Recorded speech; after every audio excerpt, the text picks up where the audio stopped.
Hello दोस्तों, कैसे हैं आप लोग। आपको स्वागत है मेरे चैनल मैक्स टून में। जैसा कि आपको पता नहीं होगा, मैं बताना चाहूँगा कि मैंने मंडे से लेकर सैटरडे तक लगातार वीडियो लाने की कोशिश कर रहा हूँ। मंडे को तो ले आऊँ, अब ट्यूसडे को भी ला ही रहा हूँ। अब पता नहीं आगे ला पाऊँगा नहीं ला पाऊँगा, और ये आप पे डिपेंड करता है आप अपनी कितनी लिमिट पुश करते हो और सब्सक्राइब करते हैं मेरे चैनल को। और मेन बात करना तो भूल गए, जैसा कि आप लोगों को पता ही हो, ब्लैक क्लोवर की वीडियो बहुत सारे लोग कर रहे हैं, पर वो स्टार्टिंग से नहीं कर रहे, आधे में ही शुरू कर दी उन्होंने। जैसे मेरी 28 वीडियो पूरी हो गई थी, 128 लोगों ने उसके आगे करना शुरू कर दिया है। तो बस मैं इतना कहना चाहूँगा, आप मेरा साथ बिल्कुल मत छोड़ना यार, कुछ भी हो जाए। प्लीज़ सपोर्ट करते रहना, और ज़्यादा देरी ना करते हुए पहले करते वीडियो को स्टार्ट। 背中割って新宿は糸伝ってゲット目を覚ましてよゲットもう間もなく願いを文字に起こした知識に乗ってその身にまとった曇りな全てを振り払うよ अब मैरी और टॉर्नल को अपने साथ ले आते, कहते ये हमारा पैलेस है, तुम यहाँ पे रुको। और ऑस्टा एकदम में सामने देखता है मिमोसा और उसका भाई होते हैं। मिमोसा बताती है हमें भी यहाँ पे समन किया गया है। फिर हम एक क्रिस को दिखाई देते हैं जो फालतू बोल रहे होता है ऑस्टा के बारे में। मिमोसा कहते हैं इस पर ध्यान मत दो, ये तुम्हारी बस तारीफ कर रहा है। और वो दोनों बैठ जाते हैं, विगोलियन की तरफ देखते हैं। विगोलियन बहुत परेशान होता है, वो सोचते हैं स्पेड किंगडम की वजह से इतना परेशान है। विगोलियन कहते हैं मेरी बात सुनो, यहाँ के बारे में कोई बात नहीं करेगा बाहर जाके। और एकदम मुझे पर्दे में आग लगा देता है। वहाँ पर मैं मिस टेरिसा दिखाई जाती है। और आप सब सोच रहे होंगे नन यहाँ पे क्या कर रही है। इन्होंने विगोलियन और मैरी को बचपन में सिखाया था जादू करना। अब ऑस्टा एकदम से खड़ा होता है, कह रहा अरे मैं तो आपको जानता हूँ सिस्टर। विगोलियन कहते हैं मिस टेरिसा के 15 साल सेलिब्रेट कर रहे हैं, उन्होंने बच्चों को पढ़ाया है। ऑस्टा बोलते हैं मैं बात समझा नहीं, आपने मना क्यों किया था, ये बात किसी को मत बताना। विगोलियन कहते हैं मैं तुम्हें शुक्रिया कहना चाहता हूँ, तुमने मिस टेरिसा की उस दिन बहुत मदद की थी जब बच्चे गायब हो गए थे। ऑस्टा कहता है अरे हाँ, उस दिन मैंने बहुत मदद की थी, और इनके पास क्या कूल पावर है।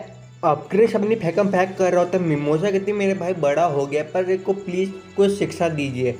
अब विगोल ने पार्टी स्टार्ट कर देता और बहुत सारा खाना मंगा देता है। मिस टेरिसा कहती है इसकी ज़रूरत क्या थी। और एकदम सारे चर्च के बच्चे भी आ जाते हैं, और वहाँ पे मारिन को भी दिखाया जाता है। ऑस्टा उससे बात करो तो मारिन कहते तुम मेरे साथ खाना खाओगे। ऑस्टा कहते हैं ठीक है। अब हमें एक बच्चे को दिखाया जाता है, ग्रैंडी उसके पास चली जाती है, कह रही तो सबको बेवकूफ़ बना सकते हो पर मुझे बेवकूफ़ नहीं बना सकते। घोष तुम यहाँ पे क्यों आए हो। वो कहते मैं सिर्फ अपनी बहन से मिलने आया हूँ। ग्रैंडी कहती मैं कहता हूँ तुम एक महीने में सिर्फ एक बार मिल सकते हो उससे। वो कहता ऐसा नहीं हो सकता। कहता तुम्हें कोई परेशानी, मैं अपनी बहन से मिलने आया हूँ, मैं स्मॉल पीक ले रहा हूँ उसकी, और तुम मुझे परेशान मत करो ओल्ड है। और विगोलियन जोर जोर ताली बजा के सबको बुला देता है। ऑस्टा कहता पार्टी खत्म। विगोलियन कहता पार्टी खत्म नहीं हुई, तुम सबको मिस टेरिसा को एंटरटेन करना है, नए नए ट्रिक दिखाओ। ऑस्टा कहता है ये ट्रिक क्या होती है, मुझे तो कोई ट्रिक आती नहीं है, मैं कैसी ट्रिक करूँ। ग्रैंड कहती है मुझे माफ़ करना, विगोलियन की भाषा सही नहीं है, तुम बच्चों को चाहो एंटरटेन कर सकते हो। ऑस्टा कहता है ये बात है तो मैं बच्चों को एंटरटेन कर सकता हूँ, ये मेरे लिए कोई बड़ी बात नहीं है। अब मैरी एकदम से नोएल के पास आती है और कह रही होती है तुम्हारी माँ बहुत बड़ी एंटरटेनर है और तुम्हें भी वैसा बनना पड़ेगा। और नोएल भी बहुत सारी ट्रिक कर लेती बच्चों को खुश करने के लिए।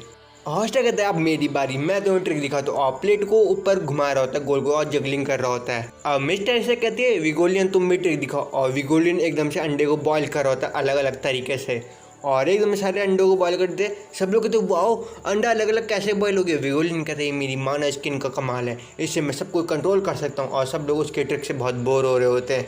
मैरी बोली तुम्हें एंटरटेन करना नहीं आता, और एकदम सारे बच्चों को उठा लेती है और गोल गोल घुमाती। कहते कैसा लगा बच्चों तुम्हें, और सारे बच्चे बहुत रोते हैं। और विगोलियन मिस टेरिसा से माफ़ी मांगते हैं मुझे माफ़ करना।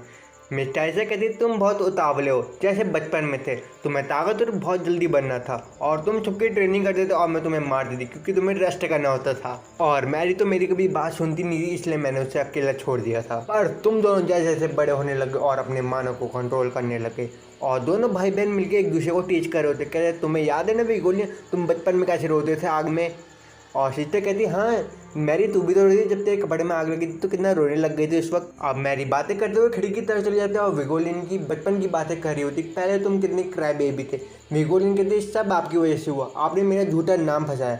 और मैरी कहती ऐसी बात है, और दोनों एक साथ लड़ने लगते हैं। हॉस्टल कहता है हमें इनको शांत कराना चाहिए, पर नोएल सारे बच्चों को प्रोटेक्ट कर देती है उन पे लगे ना करके। और मिमोसा और क्रिस भी लड़ने लगते हैं। मिमोसा के सब आपकी वजह से हुआ, आप मुझे एम्बेरस मत करो ऑस्टा के सामने। और वो दोनों भी लड़ने लगते हैं। फिर अब मैरी का सब लोग गुस्सा देखे सारे बच्चे रोने लगते हैं। घोष बिलबिला जाता है ये क्या हो रहा है, और एकदम से जैसे ही भान निकलता है मैरी को स्टॉप कर रहा होता है। पर मैरी एकदम से घूस को धक्का देती और दीवार में गिरा देती है। अब हॉस्टर उन दोनों को रोकने जा ही रहा होता है, पर वहाँ पे मिस्टर एस आ जाती है, विगोलियन और मैरी को रोक देती है और विगोलियन और मैरी को एक घूसा भी मार देती है, तुम दोनों क्या कर रहे थे। और मिस्टर एस वहाँ से जा रही होती, विगोलियन कहता है हमें माफ़ करना हमारे रूडनेस के लिए, अगली बार आप जरूर आना। मिस्टर एस कहती हाँ मौका लगेगा तो जरूर आऊँगी मैं। अब हॉस्टर रोते हुए कहता है मिस्टर ऐसे कितनी स्ट्रांग है तो डेविल को अकेले हरा देंगी। नेक्स्ट सीन में हमें दिखाई देता है हॉस्टर ने बहुत सारी ट्रेनिंग की होती है और बहुत थका होता है। उसके सामने फिंडल आते कहते कैसे हो हॉस्टर मुझे तुम्हारी मदद की है, मेरे पे कर्स हो गया। और एकदम से नोएल को देख के वो पागल हो जाता है और दीवाना हो जाता है। उसे बताता है यही प्रॉब्लम है, क्या करूँ मेरे में कर्स है। हॉस्टर कहते ये तुम्हें किसने बताया। फिंडल बताता है ये मुझे लैंग्रेज ने बताया, मेरे पे कर्स है, जब भी मैं लड़कियों को देखता हूँ मैं फ्लर्ट करने लगता हूँ, मैं क्या करूँ एक गंदी आदत का, मुझे कुछ करना पड़ेगा। हॉस्टर डिसाइड करते हैं मैं तुम्हारी मदद करूंगा। नोएल कहते हैं सुधर रहा धीरे धीरे, तो हॉस्टर डिसाइड कर लेता है हाँ मैं तुम्हारी मदद करूंगा। दूसरी तरफ हमें एक रेस्टोरेंट दिखा जाता है। नोएल चिल्ला रही थी ये क्या उनकी टेक्निक है कर्स हटाने की मिक्सर पे आके। अब ब्लैक हॉस्टर और फिंडल एक मिक्सर में चले जाते हैं। हॉस्टर बहुत खुश होता है रिबेका को देख के। लड़कियां कहती है रिबेका को कैसे पता नेट्स के बारे में, बस मुझे तो शादी करनी है बस एक नेट से, कोई भी हो भले। पर एक चश्मे वाली लड़कियों को लड़कों पे इंटरेस्ट नहीं होता क्योंकि उसको नॉवल पढ़नी होती है। फिंडल कहता है यहीं से मैं अपना कर्ज हटाऊंगा, मैं लड़कियों से ज़्यादा बात नहीं करूँगा, अब से मेरी ट्रेनिंग स्टार्ट। नोएल कहती है मुझे चिंता करने की कोई ज़रूरत नहीं है इस बार लगता है। हॉस्टर पर रिबेका को दिखते रिबेका कहते हैं तुम्हारे बगल में कुछ लगा है। नोएल कहती है मतलब रेबेका को छेड़िए मुझे कुछ करना पड़ेगा, और एकदम से दीवार तोड़ देती है पर नैरो आके वो दीवार को सही कर देती है। नोएल कहती है तुम यहाँ पे क्या करी, और एकदम से देखती है तो वो बहुत क्यूट लग रही होती है। वो उसे कहती है तुम हॉस्टल से दूर रहना, तुम कहीं भी जा सकती हो, हॉस्टल के पास मत जाना। दूसरी तरफ फिंडल किसी लड़की से बात नहीं कर रहा होता और अपने आप को कंट्रोल कर रहा होता है। रेबेका कहती है ये क्या है, ये अपने आप को क्या समझता है, पिछली बार का वही लड़का है ना, भले इनने बाल चेंज कर ली पर वही है। और फिंडल अपने को बहुत कंट्रोल कर रहा होता है और एक जगह फ्लावर निकाल होता है पर वो फ्लावर नहीं निकलता और कहता है मुझे अपने कर्ज में कंट्रोल करना होगा। हॉस्टर कहते हैं बहुत ट्राई कर रहा है इस बार। दूसरी टेबल की कहानी दिखाई जाती है, हमें सागे को दिखाया जाता है जो लंबी लंबी फेंक रहा होता है, सभी से कह रहा होता है मैंने किंगडम को बचाया, इतने 20 शेड्यूल होने के बाद भी मैं इधर आया और मैं किंग का बहुत शहीद हूँ। हाँ ये बात तो सच है पर ये किंग का एक तरीके से नौकर है अभी। नोएल बोलती है हाँ क्या कर रहा है। और दूसरी तरफ हमें लक को दिखाया जाता है, कहता है तुम यहाँ पे स्ट्रांग बनने आई हो ना, चलो हम फाइट करते हैं। लड़की कहती है कोई कोड है लगता है और कह रही होती है अभी हम फिजिकल नहीं हो सकते इस बार में। अब हमें फिंडल को दिखाया जाता है तो कह रहा होता है मुझे भी लड़कियों से बात करनी है पर मैं अभी नहीं करूँगा। पर एक चश्मा वाली लड़की कहती है ओ मेरा प्रिंस। और दूसरी तरफ हमें नैरो को दिखाया जाता है जो सभी लोगों को जूस दे रही होती है। उसकी आंखें एक लड़के पे जाती कहती है ये तो गोल्डन डॉन का बंदा है, ये यहाँ पे क्या कर रहा है, और ये तो फिंडल की फियोंसे है ना। और वो एक कमरे में जाती जहाँ पे ब्लैक बुल के मेंबर और प्रॉपर रोज के मेंबर भी बैठे हुए होते हैं और ब्लैक बुल के मेंबर फ्री का खाना खा रहे होते हैं वहाँ पे। दूसरी तरफ में मैग्मा को दिखाया जाता है तो कह रहा होता है सोल तुम इतने खाना मत खाओ, तुम्हारे पेट में बहुत दर्द होगा। सोल कहते तुम मेरी बातों को समझ नहीं पाओगे। और ये सारे मिक्सर का आइडिया पॉली का होता है, वो सालेट को कैप्टन यामी के क्लोज लाना चाहती है क्योंकि वो एक लव गुरु है और उन्हें सालेट को ये ड्रेस पहनने को कहा होता है पर कैप्टन यामी को ये ड्रेस बिल्कुल पसंद नहीं आती। तो बाकी सारे मेंबर डिसाइड करते हैं हम प्लान बी पे जाएंगे और कुछ बंदे वहाँ पे आ जाते हैं, कहते हैं शार्लेट को हमें ये पहनना चाहिए, इससे हम कैप्टन यामी को अट्रैक्ट करेंगे। शार्लेट कहती है हमें ऐसा नहीं करना चाहिए और वो कहती है तुम्हें कैप्टन यामी को थोड़ा टच करना पड़ेगा। शार्लेट कहती है मैं कैसे टच कर सकती हूँ कैप्टन यामी को, वो कहते तुम्हें अपनी राइवल से जीतना है ना। शार्लेट कहती है हाँ ठीक है। दूसरी तरफ वो लड़की कह रही होती है लक से तुम बहुत ताकतवर हो। लक कहते हैं हाँ मैं ताकतवर हूँ, मैं तुम्हें दिखाना चाहता हूँ। वो लड़की कहती है अभी इस वक्त। वैसे देखा जाए तो लड़की फाइटिंग का मतलब कुछ और ही समझ रही है अभी। दूसरी तरफ कैप्टन यामी से शार्लेट को खाना दे दे। शार्लेट कहती खाना तो मुझे देना चाहिए था, इसने क्यों दिया।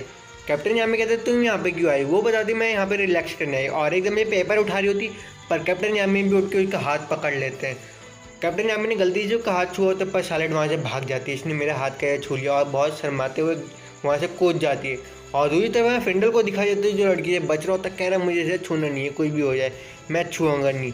और अलग ये सब देख रहा होता कह रहा है फिंडल यहाँ पे लड़ाई लड़ रहा है, हमें भी लड़ना चाहिए। लड़की कह रही पागल हो गए, सब लोग देख रहे हैं हमें, तुम्हें शर्म नहीं आती। अब हमें एक ब्लैक कोट में लड़की दिखाई जाती है, वो मिस फैनेस होती है, फिंडल को रोकने जा रही होती है क्योंकि फिंडल बहुत अच्छा होता है। पर वहाँ पे एकदम शार्लेट आ जाती है, फिंडल उसे बचा लेता है और कह रहा होता है मेरे एक लड़की में दिल आके और मेरा दिल वहीं पे धड़के या कुछ भी हो जाए, वो लड़की मेरे लिए बहुत इंपॉर्टेंट है। और ये सब चीज़ मिस फैनेस सुन लेती है और कह रही थी ओ फिंडल, पर शार्लेट एकदम से फिंडल को नीचे पटक देती है। मिस फैनेस कहती है फिंडल बहुत अपने को ट्राई करने की कोशिश करा पर वो बहुत अच्छा बंदा है। लैंगडी कहते हैं मुझे माफ़ करना, तुम्हें ये सब देखना पड़ा, और वो एकदम से घर निकल लेते हैं। अब दूसरी तरफ हॉस्टर को दिखाई जाता है, कह रहा होता है मुझे पता नहीं था नोएल तुम यहाँ पे काम करती हो, और सारे मेंबर खाना खा रहे होते हैं। रेबेका कहती यही मौका है, तुम हॉस्टर से बात कर सकती हो। नोएल कहती मुझे बात नहीं करनी वो स्टूपिड हेड से। कैप्टन यामी कहते तुम भाग क्यों गए और तुम्हें उस टाइप के लड़के पसंद है ना। शार्लेट कहती मुझे उस टाइप के लड़के बिल्कुल पसंद नहीं है, कुछ भी हो जाए। कैप्टन यामी कहते मैं जानता हूँ तुम्हें कौन पसंद है, तुम्हें तुम्हारी स्क्वाड पसंद है। पर पॉली एक जादू करती है और एकदम से शार्लेट कैप्टन यामी के बगल में आ जाती है और कैप्टन यामी एक ग्लास उठाता है और कह रहे होते हैं अब से हमें 6 महीने एक साथ रहना है। शार्लेट कहती है हाँ ठीक है, अब से हम 6 महीने एक साथ रहेंगे। हाँ मतलब जो स्पीड में अटैक होने वाला उसके लिए 6 महीने से एक साथ रहेंगे, कुछ और मत सोचो गंदे लोग। और आज का सवाल यह है कि ब्लैक बुल का ऐसा कौन सा मेंबर है जो लोगों की ताकत सोख लेता है, मतलब ऑरा सोख लेता है। अगर किसी को भी इसका जवाब पता है मुझे इंस्टाग्राम में मैसेज कर सकता है, लिंक आपको डिस्क्रिप्शन में मिल जाएगा। अगर आपका इंस्टाग्राम नहीं है तो मुझे कमेंट सेक्शन में भी मैसेज कर सकते हो आप।